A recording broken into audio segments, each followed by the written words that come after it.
पण ह्याच्यात कोणताही पोटॅशियम आम्ही तुम्हाला पुरवलेलं नाही. पण ही अपटेक टेक्नॉलॉजी आहे तुमच्या पी स्टार साठी. ही जमिनीत सोडल्यानंतर जमिनीतली एक रासायनिक गुणधर्म आहे तो चांगल्या पद्धतीने सुधारतो. कोणता माहितीये का? जमिनीमधला कॅटायन एक्सचेंज कॅपॅसिटी. आता मराठीत जर सांगायचं झालं तर इथं लिहिलेलं आहे बघा, मी इथं कॅटायन विनिमय क्षमता म्हणजे काय, अगदी थोडक्यात सांगतो, थोडंसं शास्त्रही समजून घ्या. हा तुमचा मातीचा कण आहे. मातीच्या कणावरती ऋणप्रभार आहे, ऋणप्रभारावरती मातीवरती पूर्ण ऋणप्रभार आहे. पण आपले बरेचसे अन्नद्रव्य हे धनप्रभार कॅटेगरीतले. म्हणजे काय, समजा आपण पोटॅशियम घेतला K+ नावाने पिकाला उपलब्ध होतो, मॅग्नेशियम घेतला Mg+ नावाने उपलब्ध होतो, नंतर तुमचा झिंक घेतला Zn+ नावाने उपलब्ध होतो, तुमचा फेरस घेतला Fe+ नावाने पिकाला उपलब्ध होतो. हे Fe+, Zn+ किंवा तुमचं Mg+, तुमचा K+, हे जे पॉझिटिव्ह म्हणजे अधिकचा प्रभार असलेले जे अन्नद्रव्य आहे हे निगेटिव्हला एकदम बाइंड होऊन जातात, मातीमध्ये एकदम बाइंड होतात.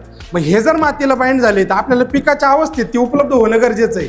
आणि ते उपलब्ध करून देण्यासाठी मातीची हे पॉझिटिव्ह आयन देवाणघेवाणची जी प्रक्रिया आहे हे चांगल्या पद्धतीने वाढवण्याचं काम हे ड्रिप K+ करतात. पण एवढे खतं टाकले पण खतं मातीत गेल्यानंतर फिक्स होतात. मातीच्या ऋणप्रभाराबरोबर त्यांचा संयोग होतो आणि धनप्रभार ऋणप्रभार चिटकून बसतात.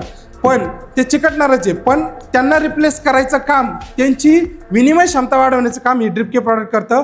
म्हणून ज्यावेळेस ऊस कांडीवर यायला चालू होतो तिथून पुढे आपण शेतकऱ्यांना याला वापरायला सांग, कारण तिथून पुढे पोटॅशियमची गरज जास्त असते. आणि तेवढ्या पद्धतीत नुसतं पोटॅशियम उपलब्ध नाही करून देत, त्याच्यासोबत मॅग्नेशियम म्हणजे जेवढे धनप्रभारामधले अन्नद्रव्य आहेत तुम्ही खतांच्या माध्यमातून टाकलेत तेवढे चांगल्या पद्धतीने उपलब्ध करून देण्याचं काम करतं.